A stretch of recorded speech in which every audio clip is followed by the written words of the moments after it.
बंधनों के बीच हर सीट पर जबरदस्त संघर्ष। यहाँ भी नतीजे काफी दिलचस्प हैं। शुरुआती रुझानों के मुताबिक नीतीश कुमार की जेडीयू 2 विधानसभा सीटों पर आगे चल रही है, जबकि आरजेडी भी 2 सीटों पर मजबूती से बढ़त बनाए हुए हैं। यानी कि यहाँ पर भी हालात पूरी तरह से बराबरी के दिख रहे हैं। जन स्वराज पार्टी और एआईएमआईएम का यहाँ प्रदर्शन कमजोर है। दोनों ही पार्टियां फिलहाल पिछड़ रही हैं। खगड़िया जिले में जो वोटों का रुझान निकलकर सामने आ रहा है, उससे साफ झलकता है कि यहाँ मुकाबला बेहद कांटे का है और किसी भी पार्टी के लिए जीत आसान नहीं होगी। अब बात करते हैं नालंदा जिले की। नालंदा की 7 विधानसभा सीटों पर मतगणना चल रही है और यहाँ की तस्वीर काफी हद तक नीतीश कुमार के पक्ष में नजर आ रही है। ताजा रुझानों के अनुसार जेडीयू एनडीए गठबंधन 4 सीटों पर मजबूत बढ़त बनाए हुए है, 4, जबकि आरजेडी कांग्रेस महागठबंधन 3 सीटों पर आगे चल रहा है। इस बार प्रशांत किशोर की जन स्वराज पार्टी और ओवैसी की एआईएमआईएम का यहाँ कोई खास प्रभाव नहीं दिख रहा है। दोनों ही पार्टियों का खाता अब तक नहीं खुला है। नालंदा नीतीश कुमार का राजनीतिक गढ़ माना जाता है और इस बार के रुझान यह संकेत दे रहे हैं कि मुख्यमंत्री की पार्टी यहाँ फिर से अपनी पकड़ मजबूत बनाए रखने में सफल हो रही है। अब रुक करते हैं मधेपुरा जिले की ओर। मधेपुरा की 4 विधानसभा सीटों पर गिनती जारी है और यहाँ भी बेहद दिलचस्प मुकाबला देखने को मिल रहा है। अभी तक के ताजा आंकड़ों के मुताबिक आरजेडी गठबंधन 2 सीटों पर आगे चल रहा है, जबकि जेडीयू एनडीए गठबंधन 2 सीटों पर बढ़त बनाए हुए हैं। यानी कि मधेपुरा में मुकाबला पूरी तरह से बराबरी का और कांटे का है। वहीं जन स्वराज पार्टी और एआईएमआईएम दोनों ही दलों का यहाँ कोई असर नहीं दिख रहा है, क्योंकि दोनों को किसी भी सीट पर अभी तक बढ़त नहीं मिल सकी है। मधेपुरा का राजनीतिक इतिहास हमेशा से रोचक रहा है और इस बार भी मतदाताओं ने दोनों बड़े गठबंधनों के बीच बराबरी का खेल रचा है। अब अगर बिहार की कुल स्थिति पर नजर डालें, अब तक 72 विधानसभा सीटों के रुझान सामने आ चुके हैं। इनमें से बीजेपी नीतीश गठबंधन एनडीए को 37 विधानसभा सीटों पर बढ़त मिली हुई है,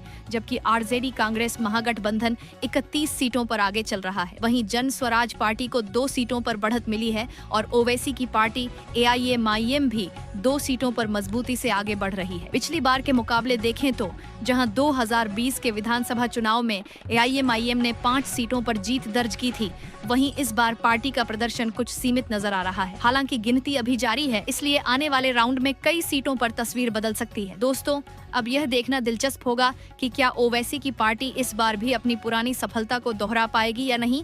अपनी राय हमें कमेंट बॉक्स में जरूर लिखें। अब बढ़ते हैं बेगूसराय जिले की ओर। बेगूसराय की 7 विधानसभा सीटों पर वोटों की गिनती जारी है और यहाँ से जो ताजा रुझान सामने आए हैं वे बेहद रोचक हैं। शुरुआती दौर में जन स्वराज पार्टी एक विधानसभा सीट पर अच्छी बढ़त बनाए हुए है, जबकि एआईएमआईएम भी एक सीट पर कड़ी टक्कर के बीच आगे चल रही है। आरजेडी 3 सीटों पर मजबूती से आगे बढ़ रही है, जबकि नीतीश कुमार की पार्टी जेडीयू एनडीए गठबंधन 2 सीटों पर बढ़त बनाए हुए है। यानी कि बेगूसराय में इस बार चारों दलों के बीच बहुकोणीय मुकाबला देखने को मिल रहा है। यह इलाका हमेशा से राजनीतिक रूप से सक्रिय रहा है और इस बार के रुझान फिर से एक दिलचस्प तस्वीर पेश कर रहे हैं। अब रुक करते हैं मधुबनी जिले की ओर। मधुबनी की 10 विधानसभा सीटों पर वोटों की गिनती जोरों पर चल रही है। अब तक के ताजा रुझानों के मुताबिक आरजेडी कांग्रेस महागठबंधन ने यहां पर बढ़त बना ली है और 6 विधानसभा सीटों पर आगे चल रहा है, जबकि एनडीए गठबंधन को 4 सीटों पर बढ़त मिली हुई है। यहां जन स्वराज पार्टी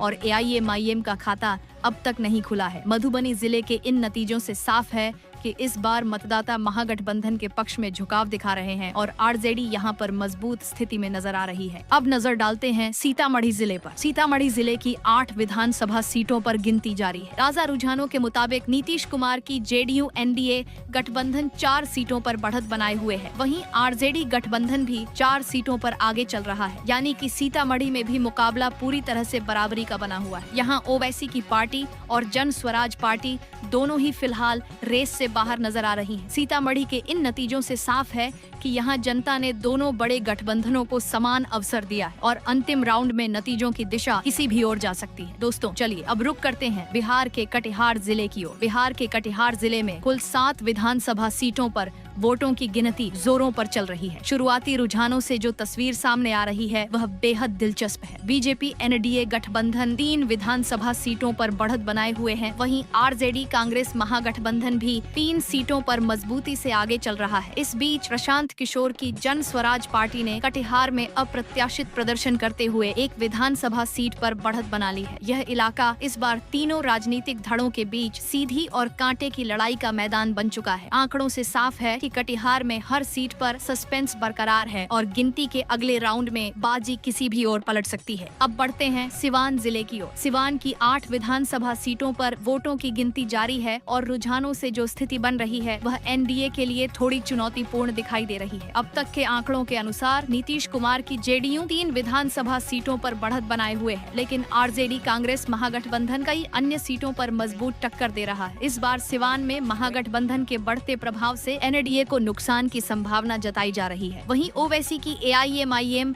और जन स्वराज पार्टी का यहां अब तक खाता नहीं खुला है। सिवान का यह चुनावी माहौल बताता है कि मतदाता इस बार पूरी तरह से रणनीतिक सोच के साथ वोट कर रहे हैं, जिससे मुकाबला बेहद कांटे का बन चुका है। अब बात करते हैं सहरसा जिले की। सहरसा जिले की 4 विधानसभा सीटों पर वोटों की गिनती जारी है और यहाँ की स्थिति फिलहाल पूरी तरह से बराबरी की दिख रही है। ताजा रुझानों के अनुसार बीजेपी एनडीए गठबंधन 2 सीटों पर आगे चल रहा है, जबकि आरजेडी